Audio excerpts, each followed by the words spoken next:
لوح بھی تو قلم بھی تو تیرا وجود الکتاب، گنبد آبگینہ رنگ تیرے محیط میں حباب۔ کسی اور زمانے کے خواب میں خوش آمدید۔ تصوف میں عشق رسول ایک بڑا بنیادی نقطہ ہے۔ ویسے تو تصوف اگر یہ کہا جائے کہ عشق کے گرد ہی گھومتا ہے، لیکن اس میں عشق رسول بھی ایک بہت اہم مرحلہ تصور کیا جاتا ہے۔ عشق رسول کیا ہے، اس کی اہمیت کیا ہے، مختلف اکابر صوفیہ نے اس حوالے سے کیا کہا ہے اور اس عشق کے تقاضے کیا ہیں، آج انہی سوالوں کو اپنے مہمان کے سامنے رکھیں گے۔ ہمارے ساتھ ادا سائی موجود ہیں۔ ظفر اللہ خان صاحب، خوش آمدید پروگرام میں، بہت بہت شکریہ تشریف آوری کا۔ عشق رسول صلی اللہ علیہ وآلہ وسلم تصوف میں ایک بہت ہی اہم اور بڑا بنیادی نقطہ ہے۔ یہ عشق رسول صلی اللہ علیہ وآلہ وسلم کیا ہے؟ اعوذ باللہ من الشیطان الرجیم، بسم اللہ الرحمن الرحیم، اللہم اشرح لک صدرک۔ نبی کریم صلی اللہ علیہ وسلم صرف ایک نبی کی حیثیت سے نہیں، بلکہ ایک انسان کی حیثیت سے بھی ایسی غیر معمولی شخصیت تھے کہ جن سے محبت ہو جانا بالکل لازم اور فطری ہے۔ ہماری صوفیانہ روایت میں تو ہم جب معراج پہ جاتے ہیں تو وہ نبی کریم صلی اللہ علیہ وسلم کی ذات سے محبت اور اطاعت ہے۔ صوفیت کا کہنا یہ ہے کہ ہمیں خدا کا تعارف بھی نبی کی وجہ سے، ہم خدا کو الست بربکم کے حوالے سے تو شاید جانتے ہیں، مراد یہ ہے کہ ہماری شخصیت کے اندر ایک الوہی شعور پایا جاتا ہے جو ہم نے خدا سے ایک وعدہ کیا تھا، لیکن خدا کیا ہے، کہاں ہے، کیسا ہے، یہ اگر کسی انسانی ذریعے نے، ہیومن میڈیم نے ہمیں بتایا ہے تو وہ ہمارے لیے نبی کریم صلی اللہ علیہ وسلم،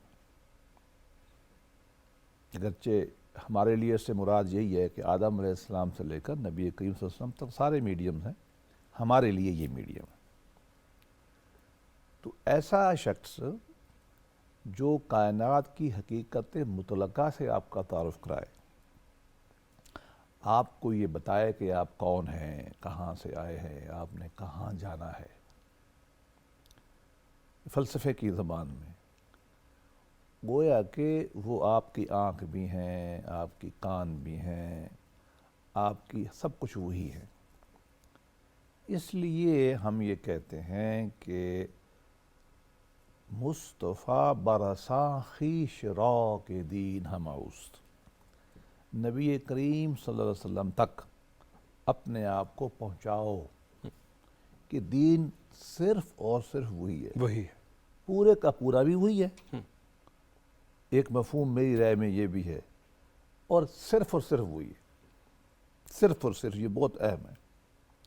گرچہ باؤ نہ رسیدی، اگر آپ تک نہیں پہنچتے تو پھر کیا ہے؟ تمام بولا ہے، یہ پھر اسلام نہیں ہے۔ میں اس کی ایک مثال دوں، ایک آدمی کہتا ہے کہ میں مغرب میں 6 رکعت نماز پڑھوں گا، مجھے بہت اللہ سے محبت آئی ہوئی ہے اور میں نے آج بہت نماز پڑھنی ہے اور میں 6 پڑھوں گا۔ میں اس کو سادہ لفظوں میں کہوں گا کہ آپ اللہ والے نہیں ہیں، آپ شیطان ہیں۔ کیوں؟ اللہ والے ہونے کا معیار کیا ہے؟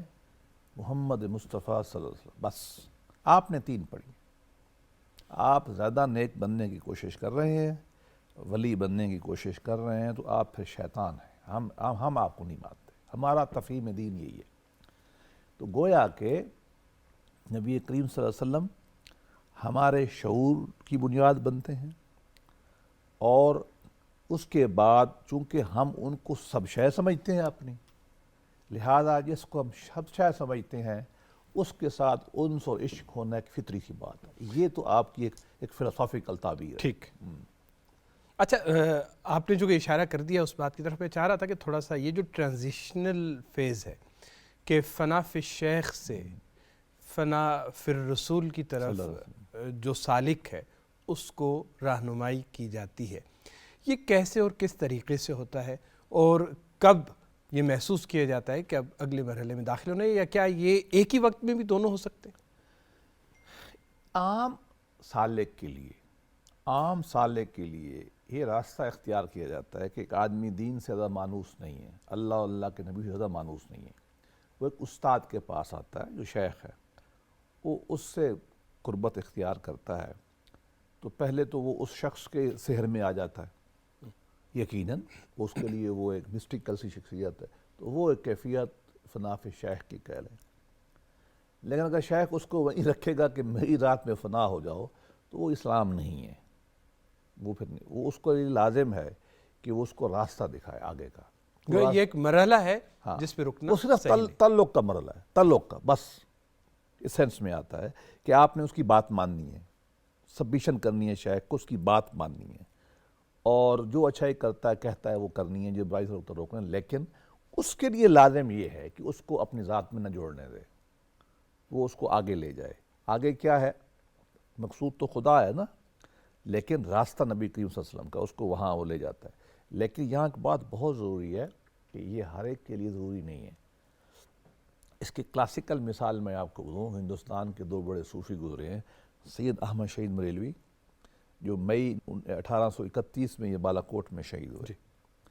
شاہ ولی اللہ ہماری روایت کے بہت بڑے آدمی، شاید غالباً ابن تیمیہ کے بعد وہی آدمی ہیں، اور ایسا آدمی ہے جس کو مختلف مکاتب فکر اپنا مان لیتے ہیں، بڑے مجتہد ذہن کے آدمی تھے۔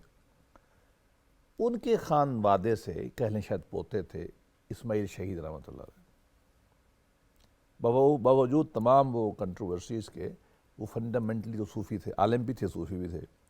وہ جب انہوں نے آ کے احمد شہید کے قریب آئے اور جہاد کی بیعت کرنے لگے، تو احمد شہید تو کلاسیکل صوفی تھے، تو انہوں نے کہا کہ بھئی آپ کو پہلے تو تصور شیخ کرنا پڑے گا، آپ کو میرے بارے میں اچھی رائے بنانی پڑے گی اور میری باتیں ماننی پڑیں گی، اور اس کے بعد آپ جائیں گے فنا فی رسول، یہ تصور رسول میں جائیں گے صلی اللہ علیہ وسلم۔ تو انہوں نے بڑی عجیب، انہوں نے کہا دیکھو میں تو اس کو شرک سمجھتا ہوں، عالم تھے نا بہت بڑے، انہوں نے کہا میں آپ دیکھو استاد میرے اپنی جگہ پر ہے، لیکن جو مقام عام لوگ فنا فی شیخ کے معنی میں لیتے ہیں یہ تو شرک ہے۔ احمد شہید نے فوراً کہا کہ یس، یہ آپ کے لیے نہیں ہے۔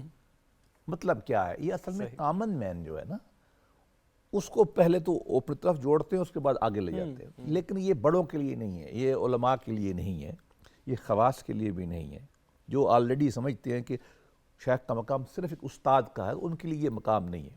تو لہٰذا پہلی بات تو یہ کہ یہ درجے ہونا ضروری نہیں ہے، اس سے ثابت ہوا۔ اچھا، یہ روایت ہے اور ہمیں مخالفت نہیں کر رہا ہے اس کی، لیکن اس سے دوسری بات بھی ثابت ہوئی کہ ایک ہی وقت میں اگر آپ چاہیں کہ میرے تصور شیخ نہیں کرنا، تصور رسول میں چلے جائیں، مطلب یہ کوئی اتنی بڑی سخت بات نہیں ہے۔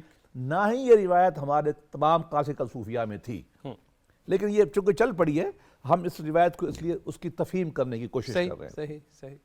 تو گویا کہ تصور شیخ کا ہونا تصور نبی صلی اللہ علیہ وسلم کے لیے لازم نہیں ہے، لیکن عام آدمی کے لیے ایک راستہ بن جاتا ہے، سادہ سی بات ہے۔ لیکن دونوں کیفیتیں ایک وقت میں بھی ہو سکتی ہیں کہ آپ شیخ سے بھی محبت رکھیں، لیکن یہ لازم ہے کہ وہ محبت کم درجے کی ہو۔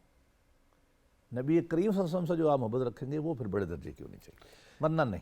کیا یہ بھی ممکن ہے کہ کوئی آدمی براہ راست ہی مرحلہ فنا فی الرسول کی طرف راغب ہو جائے اور بظاہر وہ کسی شیخ کی اس پیروی میں یا اس کی اقتداء میں نہیں ہے؟ بالکل ممکن ہے۔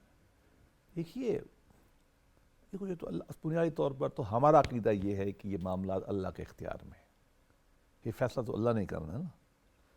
اگر وہ مجھے براہ راست اپنی ذات کا عرفان دے دے اور اپنی ذات کی بجائے ساتھ ساتھ نبی کریم صلی اللہ علیہ وسلم کی ذات کا عرفان دے دے، عرفان سے مراد محبت و اطاعت ہے، وہ دے دے تو ٹھیک ہے۔ اور ہے لوگ بہت بڑے لوگ ہیں۔ اب آپ دیکھیں نا، میں منصور حلاج ایک کنٹروورشل ہے ہمارے ہاں، لیکن حلاج کے بارے میں ہم یہ نہیں کہہ سکتے کہ اس نے فناف شیخ کا مقام طے کیا ہے۔ وہ براہ راست وہ گیا ہے مختلف شیوخ کے پاس، پتہ ہی ہے آپ کو۔ مثلا حضرت قاسم جنید بغدادی رحمۃ اللہ علیہ نے ان کو اپنا مرید بنانے سے انکار کر دیا تھا۔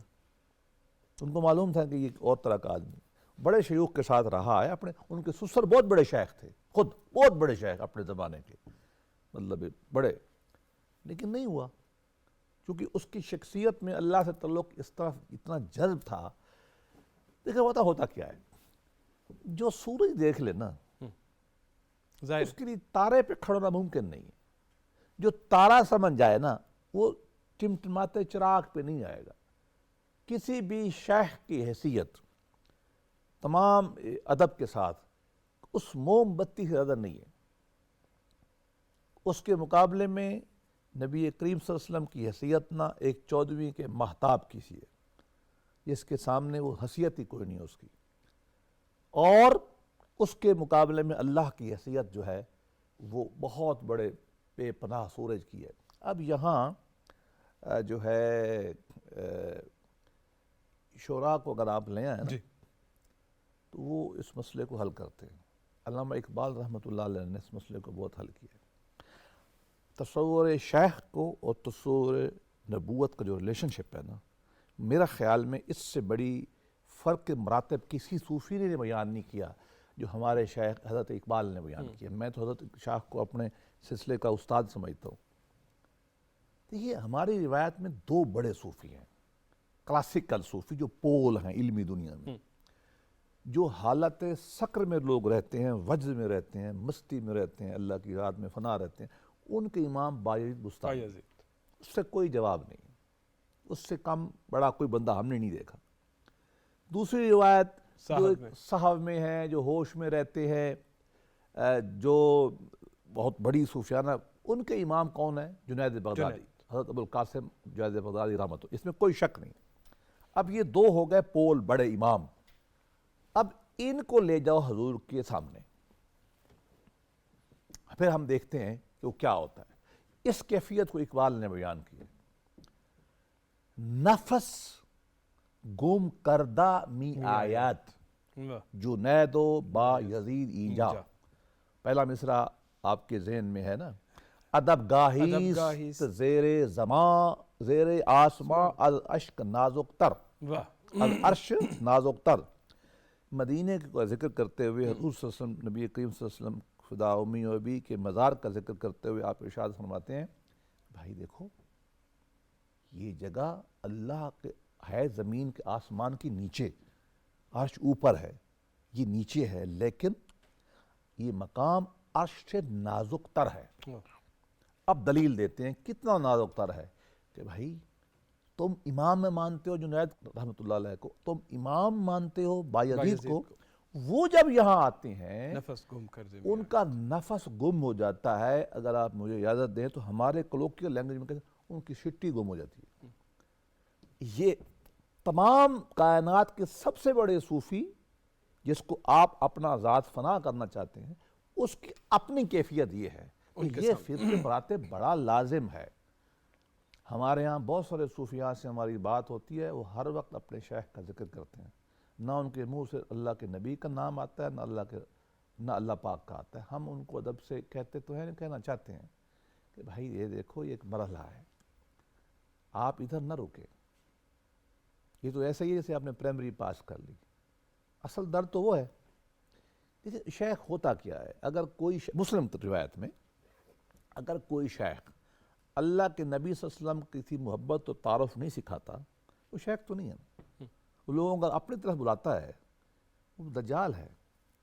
میں تو اس سے کم اس پہ لفظ استعمال کرنے پہ تیار نہیں ہوں۔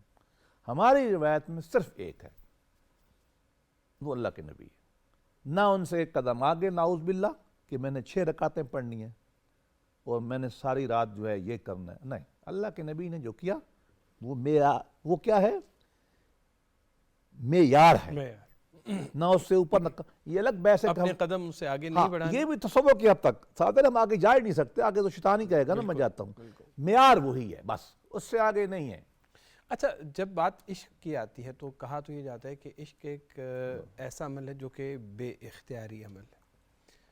کیا عشق رسول صلی اللہ علیہ وآلہ وسلم بھی ایک ایسا ہی عمل ہے یا نہیں؟ اس کے لیے باقاعدہ کوشش کرنی چاہیے. دیکھیے عشق کے دونوں پہلو ہیں.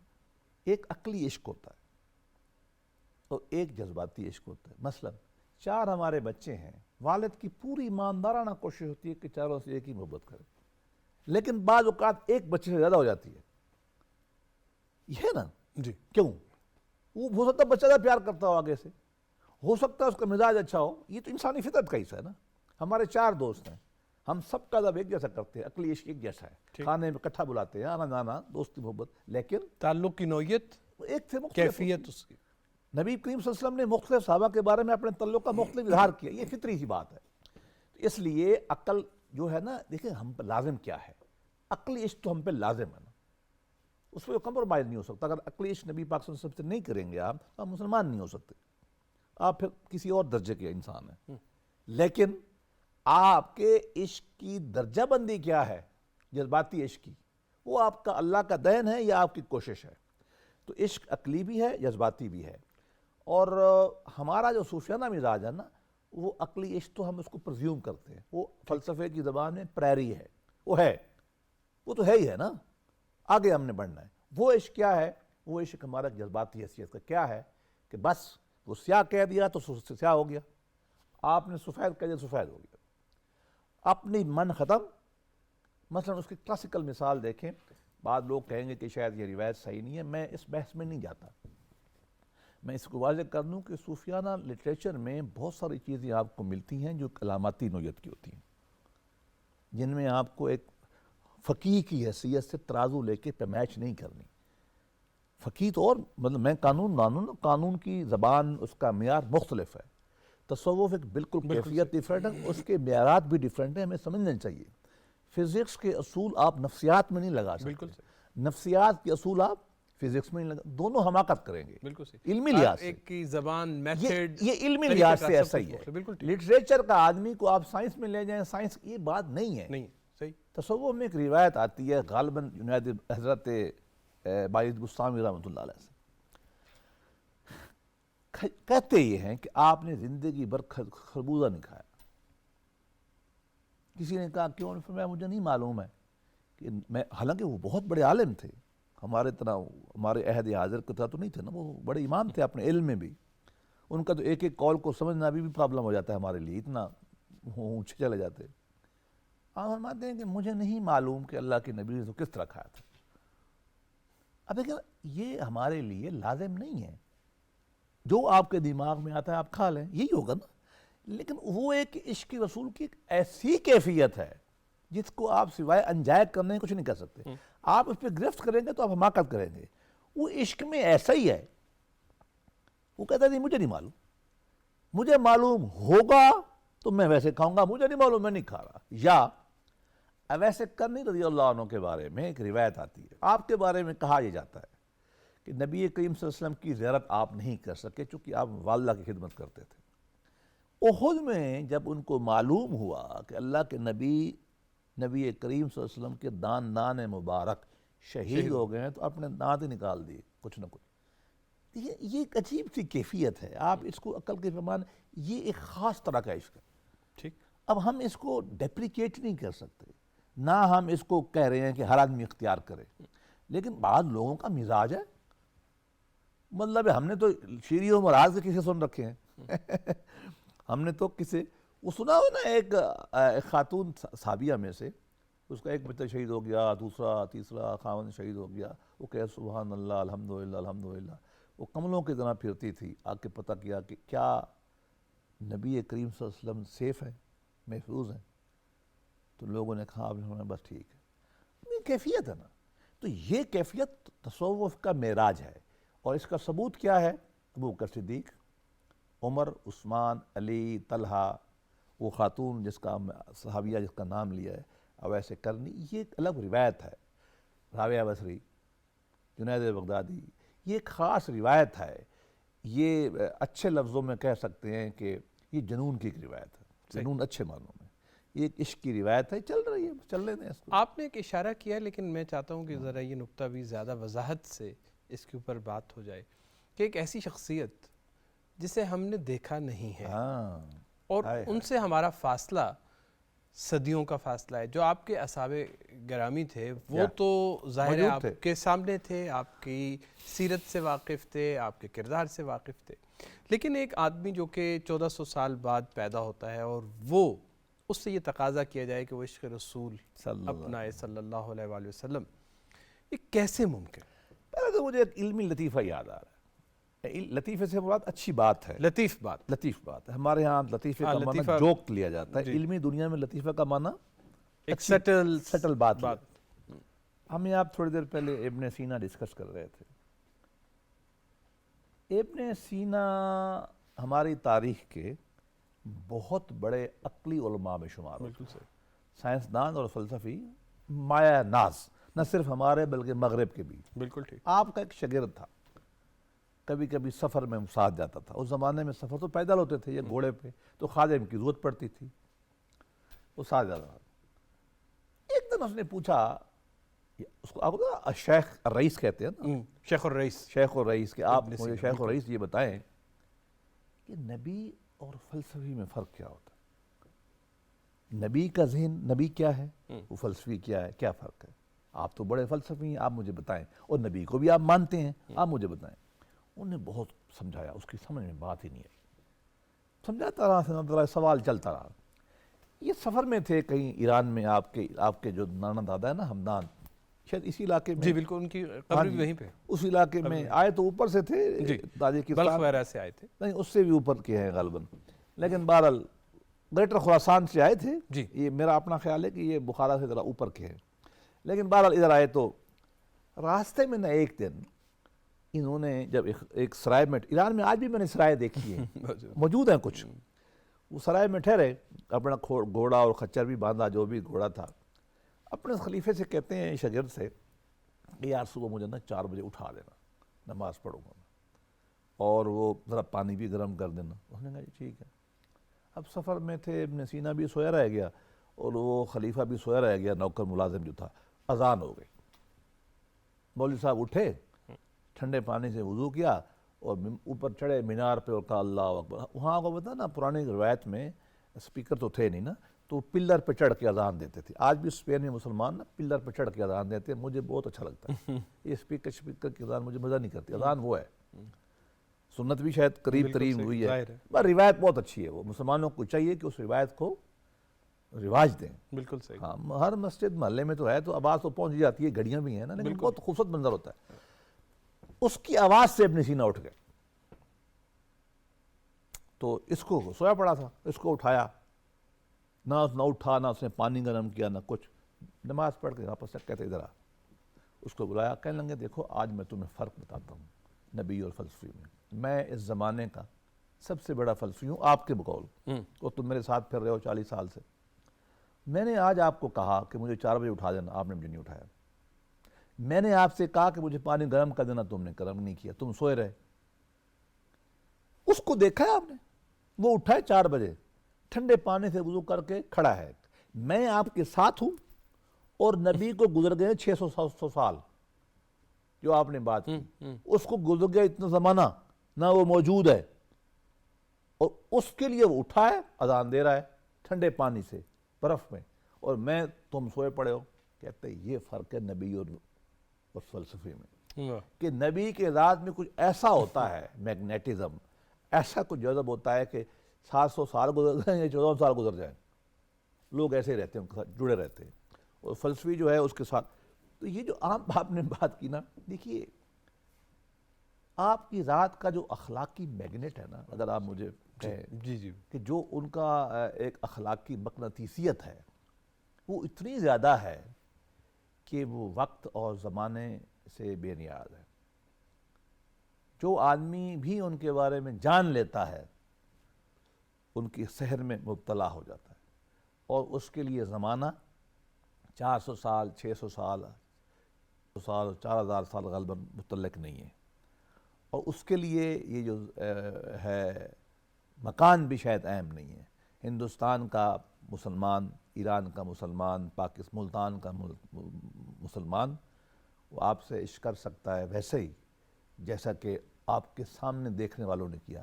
یہ الگ بات ہے کہ صاحبزادے و فیوض و برکات نہیں ہوں گے جو آپ کی فزیکل صحبت سے تھے، لیکن ہم تو صوفیاء کا ایک عقیدہ ہے. ہم یہ سمجھتے ہیں کہ نبی کریم صلی اللہ علیہ وسلم کا فیض اور اثر آج بھی اتنا ہی ہے جتنا حیات میں تھا.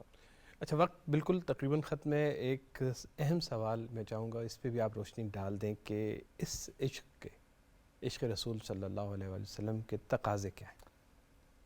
ایک ہی تقاضا ہے، اطاعت. عشق جو ہے نا وہ اپنی ذات کو محبوب کی ذات میں ڈھالنے کا نام ہے. بس نبی پاک صلی اللہ علیہ وسلم سے عشق ہے تو آپ نے خود بتا دیا ہے میری اطاعت کرو. قرآن مجید نے اصول بیان فرمایا نا، ان کنتم تحبون اللہ فاتبعونی، اگر آپ نے مجھ سے محبت کرنی ہے اللہ پاک سے تو وہ سامنے کھڑے ہیں نبی پاک صلی اللہ علیہ وسلم، ادھر چلے جاؤ اطاعت کر لو تو مجھ سے محبت ہو جائے گی. یہ اصول نبی پہ بھی لگے گا، کیونکہ قرآن مجید کی بہت ساری آیات ہیں وقت کم میں جو ادھر آپ کو کہتی ہیں.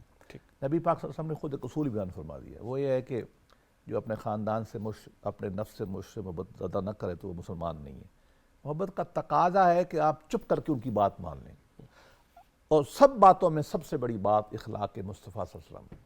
آپ نے کسی شیخ کا پیمانہ بنانا نا کہ یہ اس میں عشق کتنا ہے، آپ دیکھ لیں کہ مصطفیٰ صلی اللہ علیہ وسلم کی ذات کے اخلاق میں کتنا رنگا ہوا ہے. یہ معیار ہے. ظفر اللہ خان صاحب بے انتہا شکریہ. ناظرین، اس کے ساتھ ہی پروگرام کا وقت ختم ہوا. فی الحال اجازت دیجیے. خدا حافظ.